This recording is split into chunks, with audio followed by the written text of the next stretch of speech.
What is best in life? To crush your enemies, see them driven before you, and to hear the lamentation of their women. This is where we can do stuff with our mechs. We can upgrade our base to get more mechs. I don't know how we get the upgrade. I guess you gotta buy it. Work on it, build it, something. But this guy, we can refit, we can repair. He doesn't really need to be repaired. Our Locust is pretty much good. He's all kinds of hurt, so let's repair him. 900 C-bills and takes 1 day, that's fine. He doesn't need to be rebuilt. He does repaired. He doesn't need to be. He does. Oh, this is mine. Ooh, shit, 7,200. Jesus.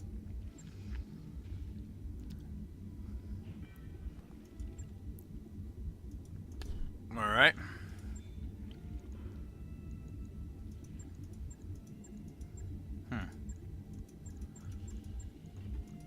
Oh, that's the filter, I guess. That's our components. Tonnage 6 slots, value 50,000. Do I have to rebuy ammo to refit? That's what I'm curious about. A large laser. What's the green mean? Exhibit a powerful combination damage, yeah. Doesn't show me anything else, it's just 30 heat. 5 tonnage. Oh, it takes 2 slots.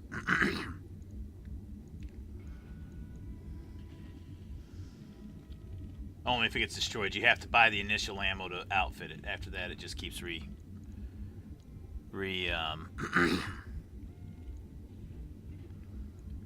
resupplying or regenerating or whatever it is.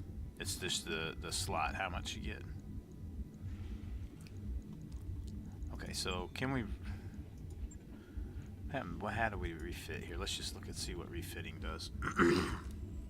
Holy cow. This is a lot.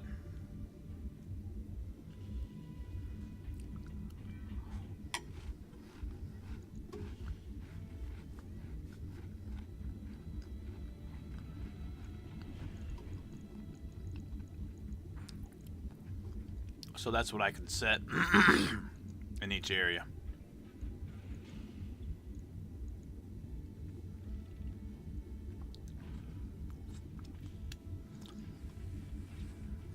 Oh, I can repair specific spots.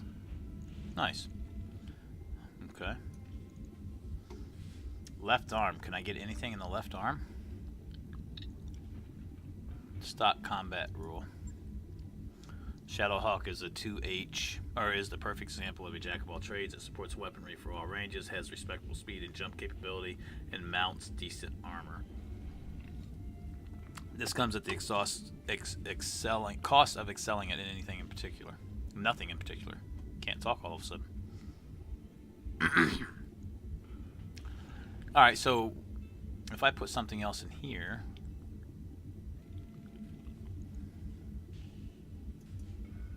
Oh shit.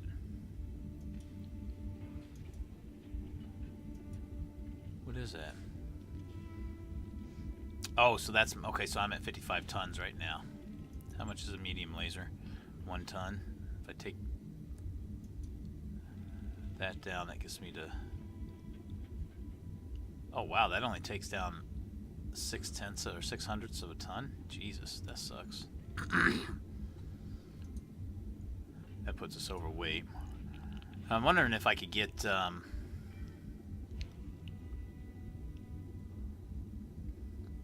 Do I really need that many jump jets?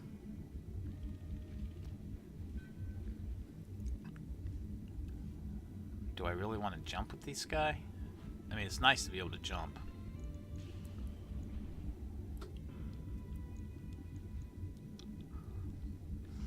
I got long range.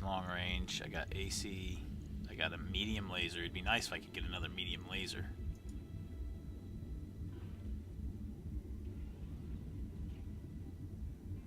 Yeah, this is armor. What is that? Oh, front and rear. Head, front and rear. And then rigs. If I took the jump jets off...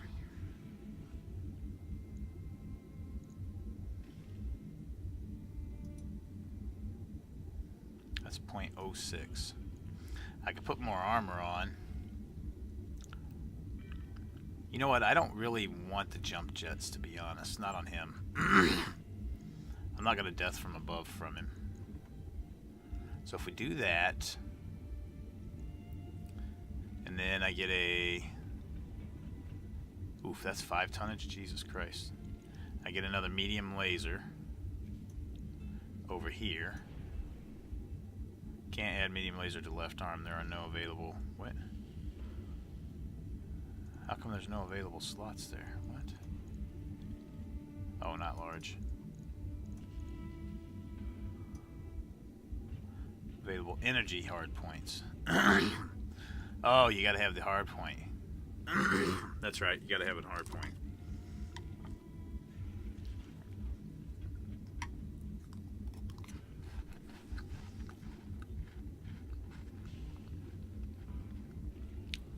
No hard points at all. Alright, so let's get our jump jets back in here then.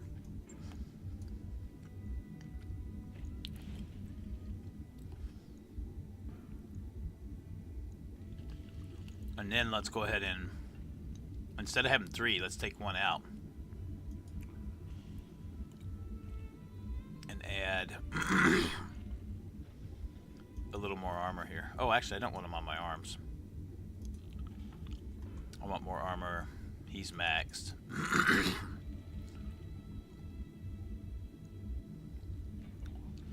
Torso. Let's get a little more on my rear torso.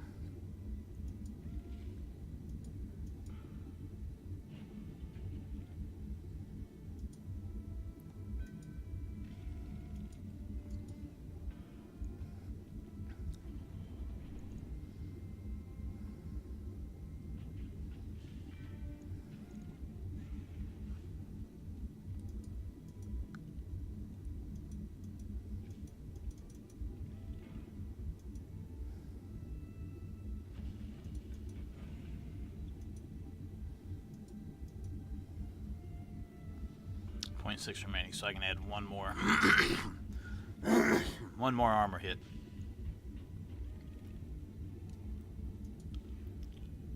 Okay. Let's see what happens there. Install right torso component. Remove, remove, remove. Modify armor is all good. What was the other one I did? Install right torso component.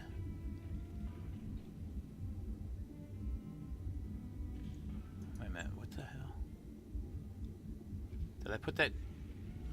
Oh, I took the jump jet out. So I wanted jump jets on both of those. That puts me over now. Let's take you down 2. Take you down 1. Take you down 1.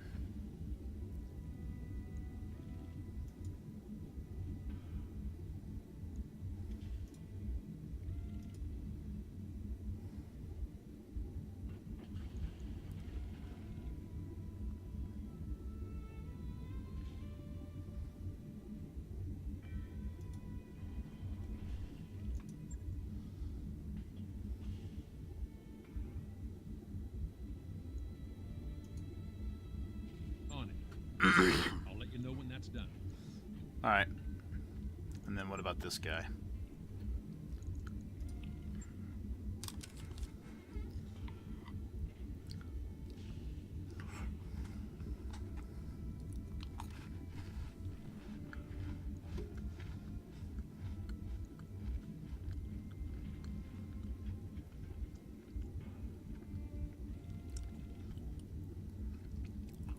Wait a minute, how come this guy takes 2?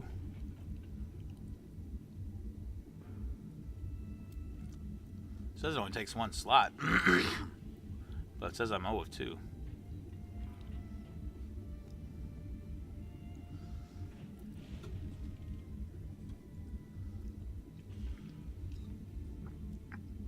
Jesus, look at all them heat sinks.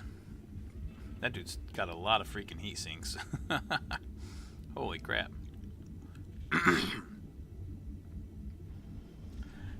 Hey, Ivy. It's BattleTech, baby. Again, do I want jump jets on this guy? Probably not. He could def them above pretty nicely, though. But I could also get...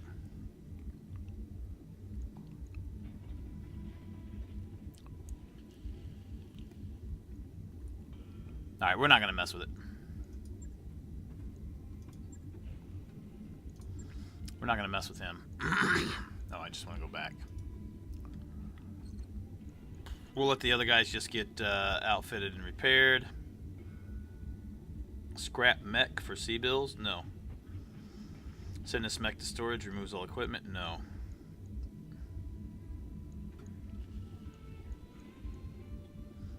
Alright, so those all look good. So that's it for that. Let's check the barracks out. Can you let us know yet during your playthrough if it is worth the 39 without being biased? Well, it's like I said earlier with Story when he asked. So here's what I would tell people. Obviously, I'm biased because I know this game. I've played in the universe. I know the universe pretty well. I've played in it for many years on tabletop. I still have the mechs, some of the mechs. I still have a lot of the old forms from the tabletop version. Love the universe. Love the what it is, the history of it. It's a very lush and huge history and world and universe. There's a lot of backstory to it. So in that case, I would say if you know the game, if you've ever played the game and you've liked it, or you've read any of the novels or novellas, any of the digital games in the history that's been out, there's been many of them. If you've ever liked any of that, then I'd say absolutely yes, it's worth the money, without a doubt. If you don't know anything about it, you have no idea anything about it, then I would say read some reviews, watch videos like this. Even better is watching the videos like this because you'll get an idea of the gameplay. And then make a decision based off of that. If you don't know anything about it, but you like this style of gameplay, the turn-based type gameplay, like in XCOM, if you played XCOM before, that's a very similar type of game. If you like those kind of games, you like mech warriors, big robot mechs, and you like having battles with them, and you want a good story-driven campaign with action or added multiplayer, then I'd say yes, this is still worth $40. So if you're just on the fence and you have no idea and you don't know nothing about it, then I'd say watch some videos and get an idea based off of streams and videos. But the biased version is yes, absolutely 100%, it's worth it. But like I said, I know the universe in the game. I've played in it many years. It's been a long time since I have, but at least I know it and I understand it. And the guy that actually created this game, the tabletop game, back in the mid-'80s, is the guy that's in charge of this digital version of the game. So it's done to the history and to the rules of what BattleTech is supposed to be.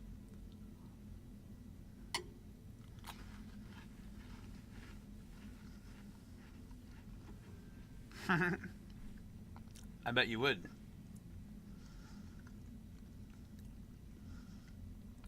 Yeah, your answer, Tech Zombie, is absolutely, without a doubt, yes, it's worth the $40. Graphics are good. Gameplay so far has been pretty solid. I've been through a couple of missions. The first one was just a tutorial, so it was really nothing bad there. But I've been through the first mission past that.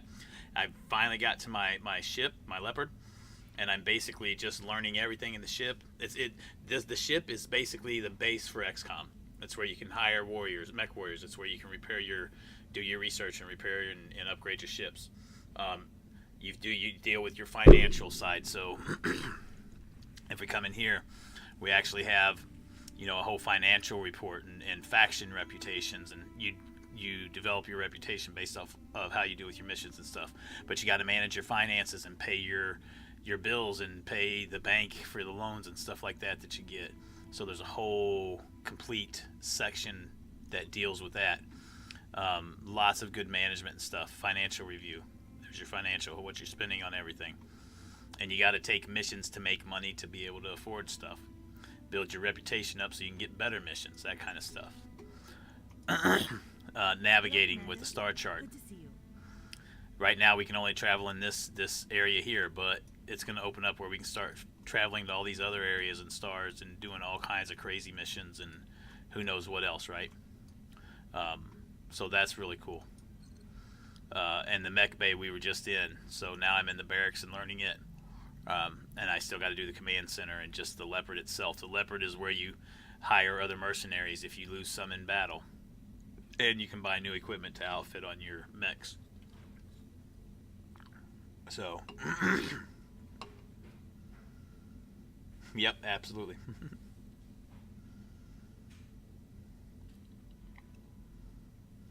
No, it's the campaign is single player only, and that's where I'm at right now, is doing the campaign. I probably will do a couple multiplayer matches later tonight.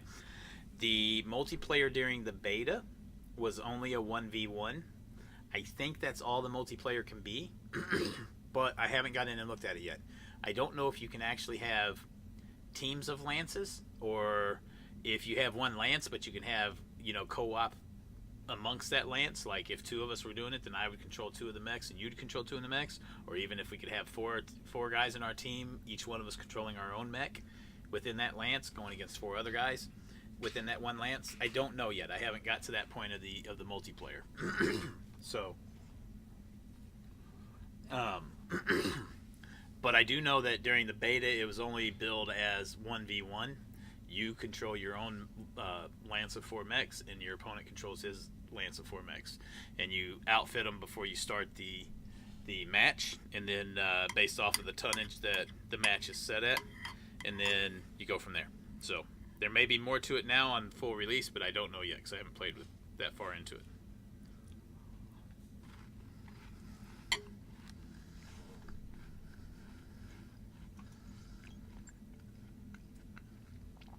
So here's our mech warriors. Me, we got Medusa, Glitch, Decker, and Bama.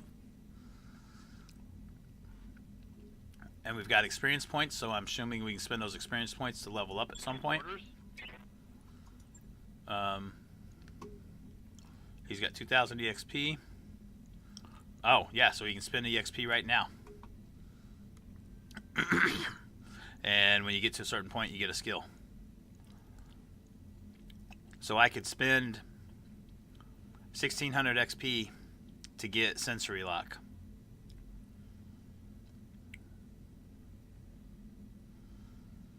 Or I can do this to get Guts. I can get Piloting. Passive, this unit generates an extra evasive charge from movement actions up to its... That's probably good since this is a... since he's going in my light mech and he's... flying all around the field, so I'm actually going to do that. Training complete. Nice. And I still have no mech or no experience left, so now I can look at my service record. He's got 3 max injuries. Amir Kowalski is his name. Costs $29,000 per month. He's had 1 deployment. No kills. He did have another kill. He had a days with companies once, so nice. So it shows how many times he's had to eject, the injuries that he's taken, his attributes. So you can hover over these and see what they are.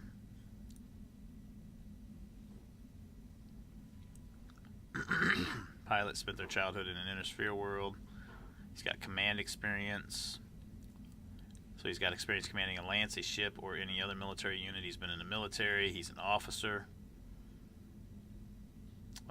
Nobility. And Capellan. Nice little history there. I'm not going to read the history of all of these guys. Glitch.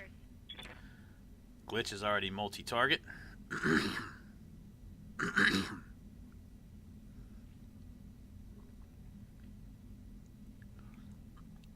He's got 800, so I could go ahead and get another piloting, or I just save it, which I'm going to save it at this point. Good to go. Behemoth has Bulwark, so you gain guard, which is 50% damage reduction against ranged attacks to the front and side when you remain stationary. So if you don't miss, you get a lot extra bonus. He's Guts, which is what gave him Bulwark. You could go with Tactics.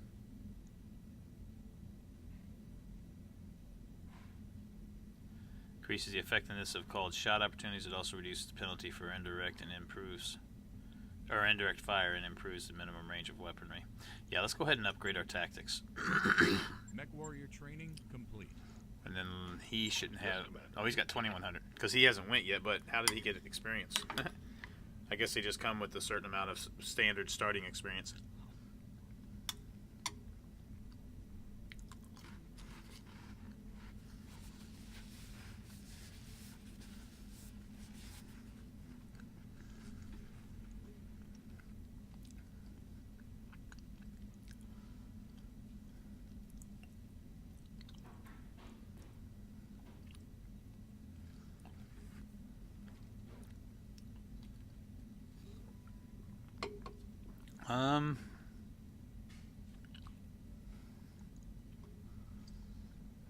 So I've already got, I've got a good pilot, a decent pilot, a decent pilot.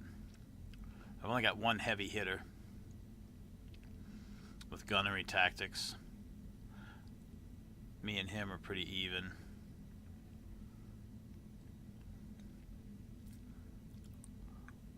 We're gonna make him a kind of a heavy hitter too. So let's go with gunnery and tactics. Training confirmed, Commander. And then for me, we're gonna make me a heavy hitter as well. I don't care about piloting for me.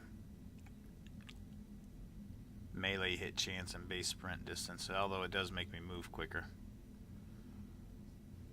Actually, I do want to get at least one more there.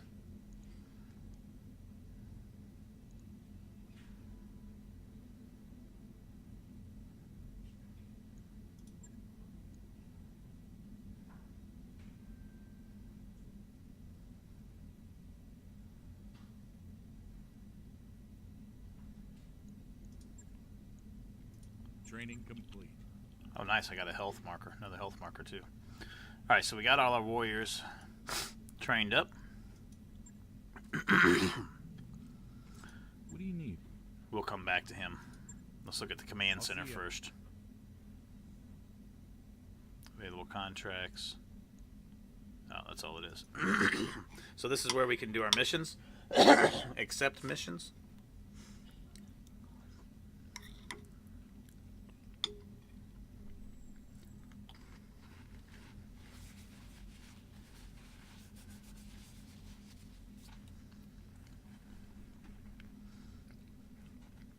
Straightforward battle. Finding a military lance in a backwater like this shouldn't be no challenge at all. Just basically, we get 215,000 sea bills, a possible salvage of 2. The first value, priority salvage, is the number of items you may choose from all of the available loot on the battlefield. The second value is the total number of items you'll receive, with the remainder chosen at random. Oh, okay.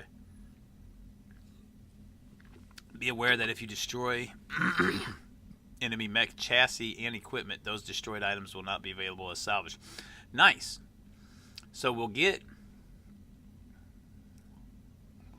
12 salvage. We get to choose 2, and then the others were chosen at random. And we don't want to completely destroy a mech chassis. It would be nice if we could headshot him and kill him and save the rest of the mech, right? I'm guessing that's how hard it is. Yeah.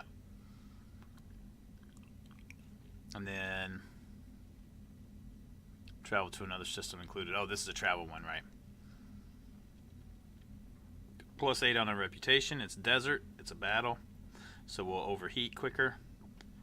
Our intelligence confirms there is a Lancet pirate military units operating on Barelafon within a region we control. All Merrick operations are at risk as long as this lance is allowed to move unimpeded. Hunt down the enemy lance and eliminate it. We can negotiate it. We'll come back to that because we're not ready to go do that yet. Let's check out the ship here. The hiring hall and the store, we were already in on all this, right? So we can look at what we can buy here.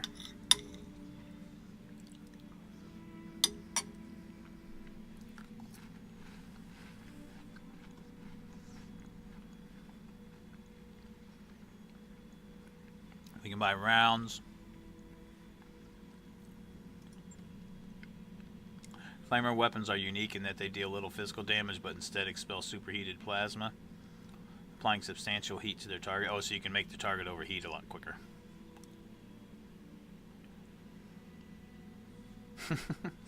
That'd be awesome. Long range, lasers, machine gun, heat sinks.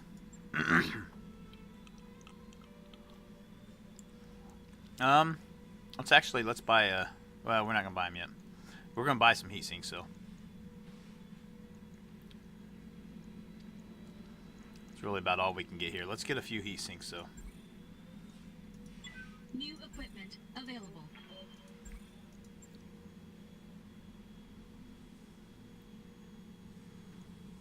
Alright. Just show how many we bought.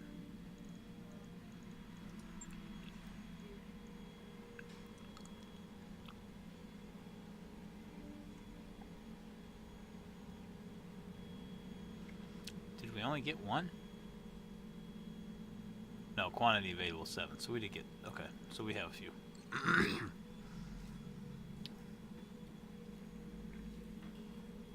Alright, so the last thing we have to do is learning about Darius, and then we'll have all of this stuff done finally. It's always good to see you at Ops. Sigurther. I don't know how I pronounce my own name there. Can I do something for you? I want to know more about our debt situation. So we'll finish reading this here real quick, and I'll finish eating my dinner, and then we'll get into the next mission so you guys can see it.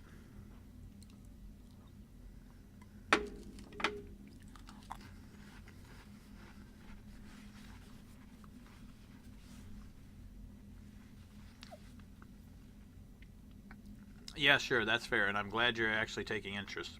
I've got time to get into the nuts and bolts of it if you do. What did you want to know? Remind me why we took out so many loans in the first place. How much time have you got? I mean, we've been hit with 1,000 expenses since we were forced to flee Corometer. But I guess you're mostly interested in the big ticket items. Well, first and foremost, there's the Leopard. We still owe a lot of money on this ship, and losing her isn't an option. Then you've got all the assorted fallout from our impromptu trip across the frontier. Jump ship passage, docking fees, miscellaneous travel expenses, all paid for on credit. As if we had any choice. Who are we in debt to exactly? I want names. How about I give you the top 3? First, you've got Blue Horizon. That's the big commercial bank on Lyraton. They're the ones that own the lease on this ship. Then there's the Injury Consortium. They've got people everywhere, but they're based somewhere in Merrick. We borrowed from one of their associates to make the jump away from Corometer on the day of the coup. That's enough money talk for now. I've got some questions about running this company.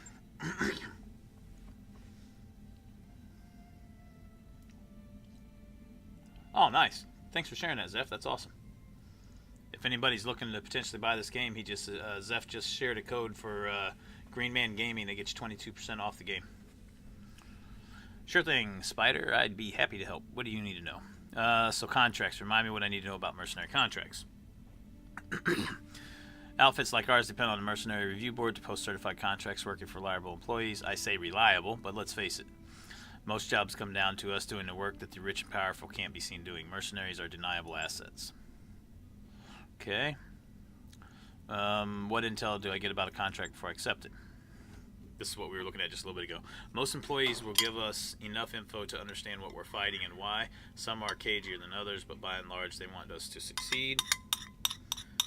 Because of this, we generally get enough intel to get the job done. It isn't a perfect system, but it works well enough.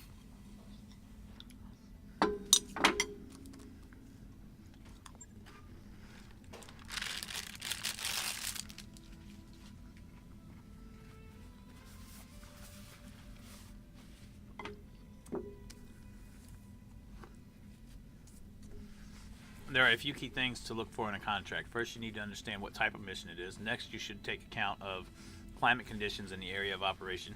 Finally, it's important to know the expected strength of the opposition force, or OP4, vital even. Tell me about the types of missions we may be offered. In my experience, most contracts come down to one or more of the few basic ideas: blowing something up, taking someone down, keeping something safe, or making a mess with heavy ordnance.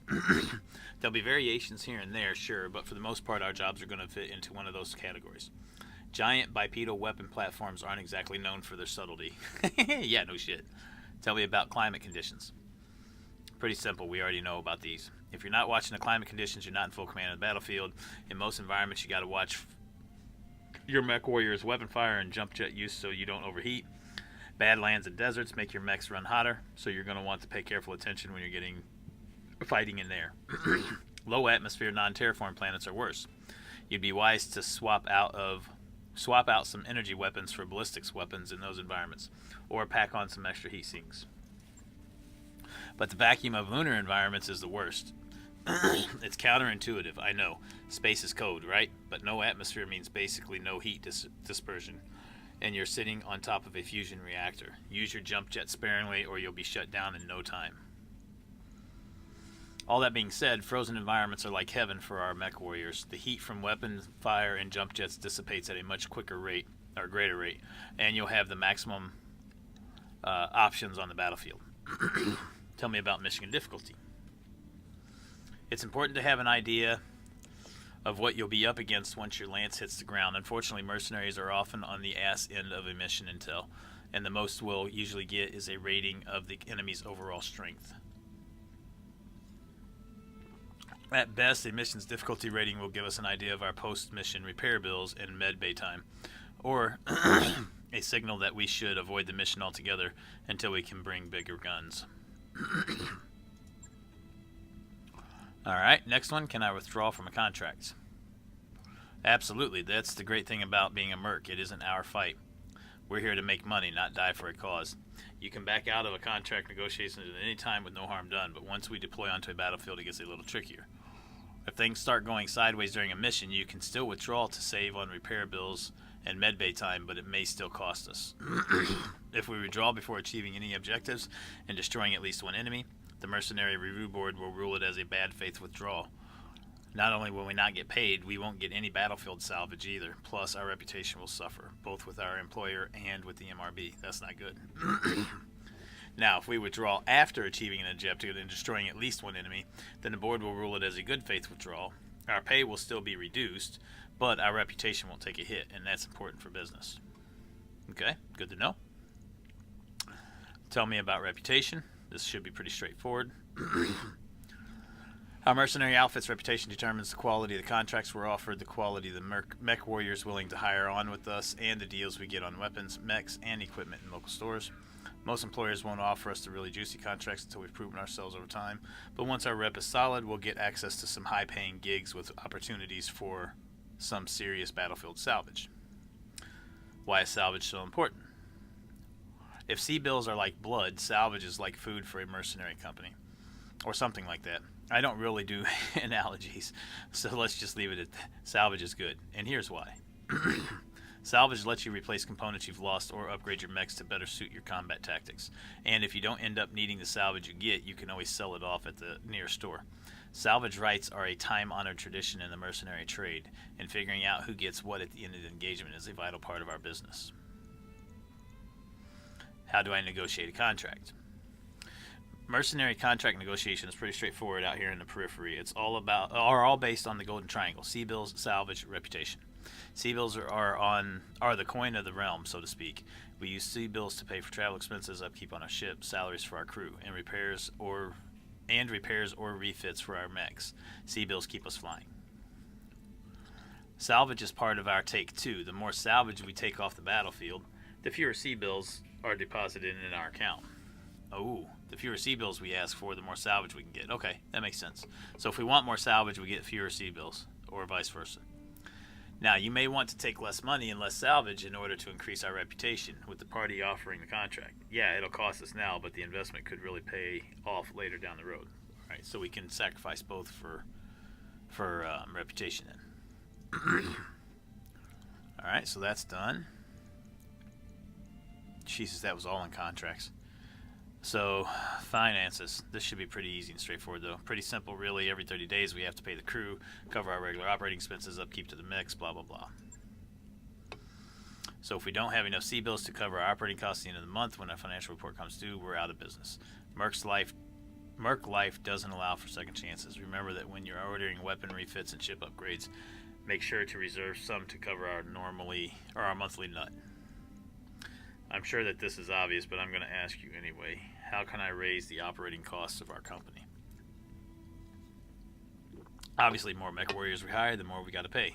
Nevertheless, it's a good idea to keep a strong bench.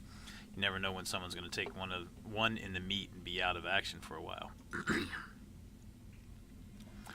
Any upgrades we make to the ship will have upkeep costs too. Yeah, they're advantageous, or yeah, they are advantages, but they're advantages that require ongoing maintenance, and that costs C-bills. How can I lower costs? Well, for starters, consider putting the mechs you don't plan to field for a while into storage. Although it would require time and C-bills to refit their equipment and ready them for combat, stored mechs have no upkeep costs. By the way, remember that you can sell mech chassis and equipment if we're ever low on cash and you see something shiny in a story that you just gotta have. Anyway, back to the operating costs. You can always dismiss a mech warrior if you're having a hard time making payroll, and every month you get to decide how generous to be with their pay. Careful though, a mercenary salary has a direct effect on their morale. Okay. Let's talk about my mech warriors.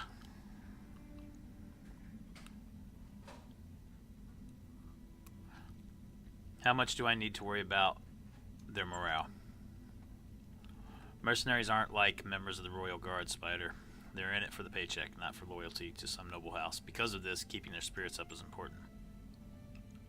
Mech warriors with high morale get inspired more often on the battlefield. Their heads are in the game, and inspired mech warriors can create opportunities. I've seen inspired mech warriors make precision strikes I thought were impossible. Focusing their fire at one location on a speeding enemy as if it were standing still on a shooting range 25 yards away while wearing a sign that said, "Shoot me" in neon green. Nice. Inspired mech warriors show amazing vigilance too. They seem to have an uncanny ability to blunt incoming damage and have heightened reflexes, so they act faster on the battlefield. Amazing stuff. On the other hand, I've seen mercs with low morale up and leave an outfit like ours without warning. Sometimes you'll see it coming, sometimes you don't. So yeah, you need to worry about their morale, Spider. You're the boss.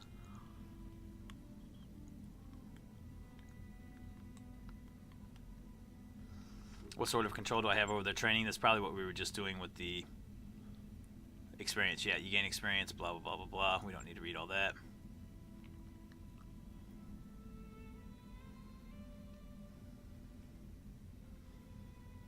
Oh, wow, I wish I'd have known that. First ability is a mech warrior specialization. Mech warriors can only have 2 specializations total, so pay attention when you're training them. The first 2 they acquire are the only 2 they'll have. The second ability is a mech warrior's expertise. Mech warriors get only 1 of those, and it has to be from one of their specializations. Whichever expertise they learn first is the only one they get. So 3 abilities total per mech warrior. That's a lot of possible combinations. You'll need to decide for yourself which abilities work best together according to your command style. Do you more experienced mech warriors require higher salaries? Yes.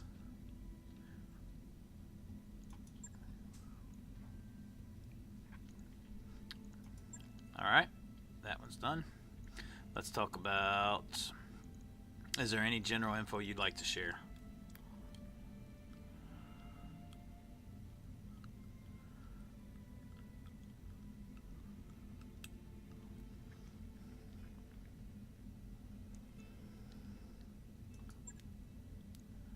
Alright, I think that's it. Yay, we're all done.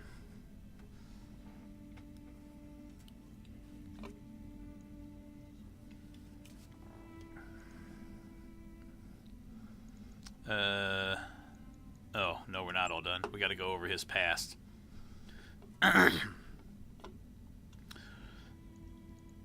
Before any of this started, you worked with the Arana Royal Guard. Tell me about it.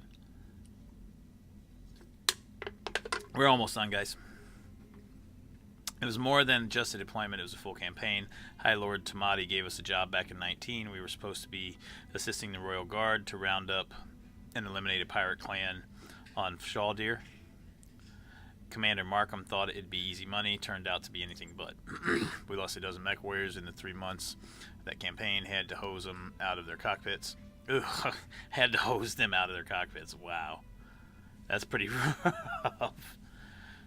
Would have been more if it wasn't for Sir Raju. He saved our people's asses on more than one occasion. He went out of his way to do it, and the thing is, he didn't have to. We weren't under his protection. We were the hired help. Tell me a bit about yourself. Where are you from?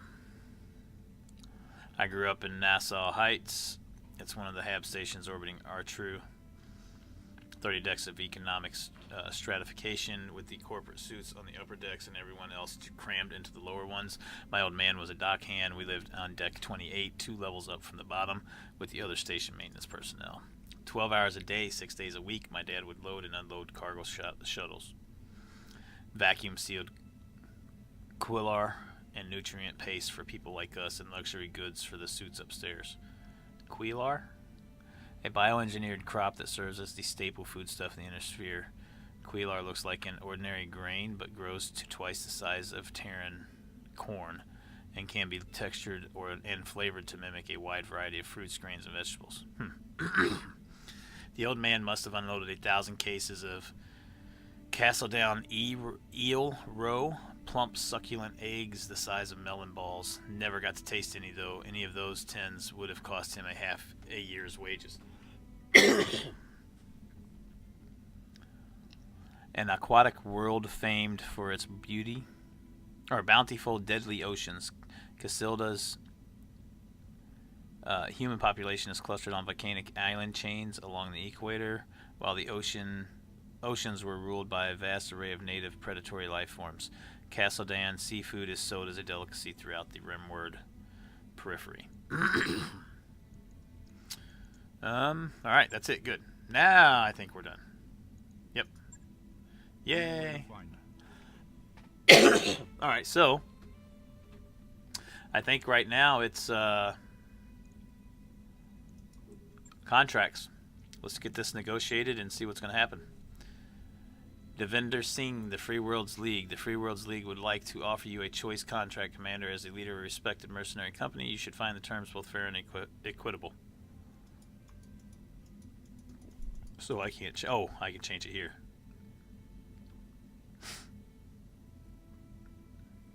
Oh, okay. That's the max that I would be able to get based off of my reputation and stuff. So I'd never get more than that, and right now I can't get more than that anyway.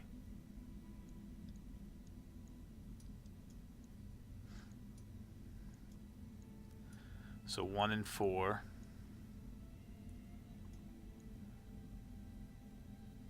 And get a couple reputation. I like that. So we get a little bit of salvage, we get some sea bills, and we get a little bit of reputation. Calculating course now. Alright, while this is loading, I'm going to... Oh. Wait a minute, let's do this. I want to watch this.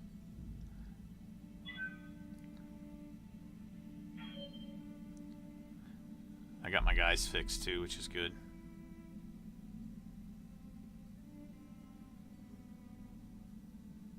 Oh, we're jumping. It's our jump ship. Pretty cool.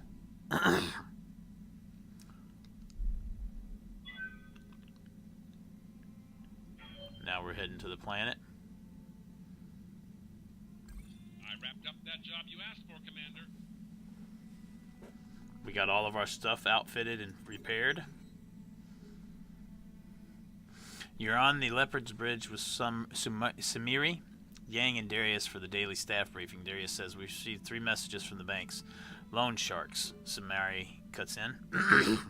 From the people who are financing us, Darius continues. They're considering rewriting the terms of our loan so it will be easier to seize the ship if we miss a payment. As usual, they're only doing this because they believe we can't fight it in court.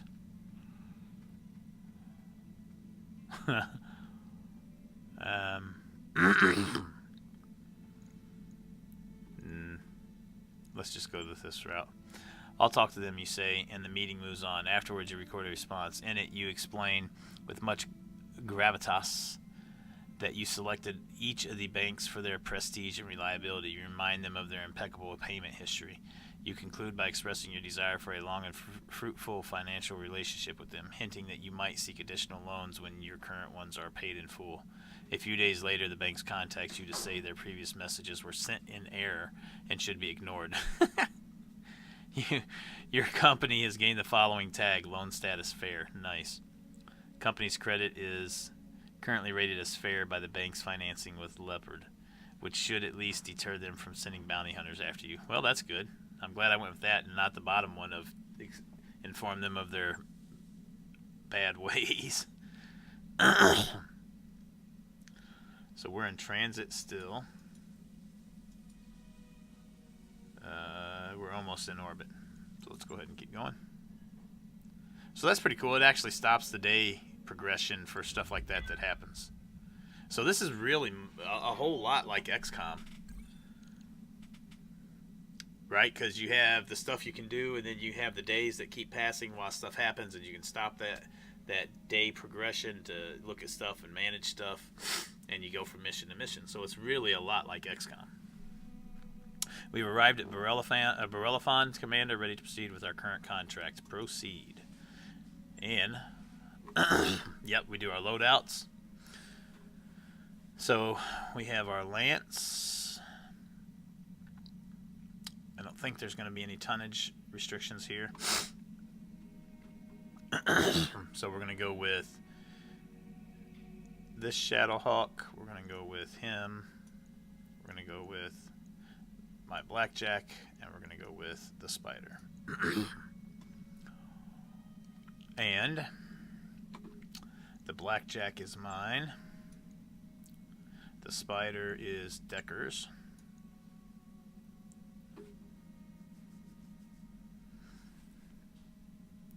Wait a minute, we need these to be switched around here.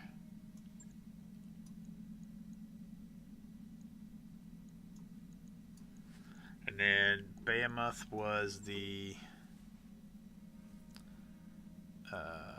Shadowhawk, and Glitch, I think, was the Vindicator. 175 tons.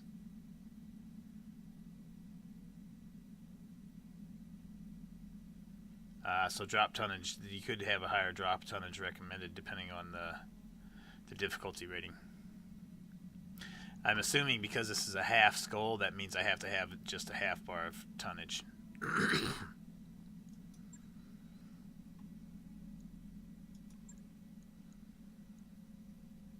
Alright, so let's go with that. Now, while this loads, Lo there do I see my father. Lo there do I see my mother and my sisters and my brothers.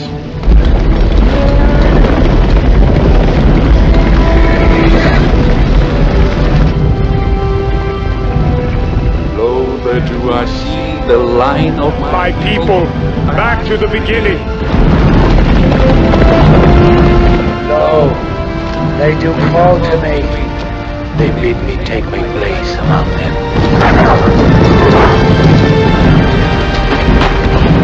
In the halls of Valhalla, Where the brave they live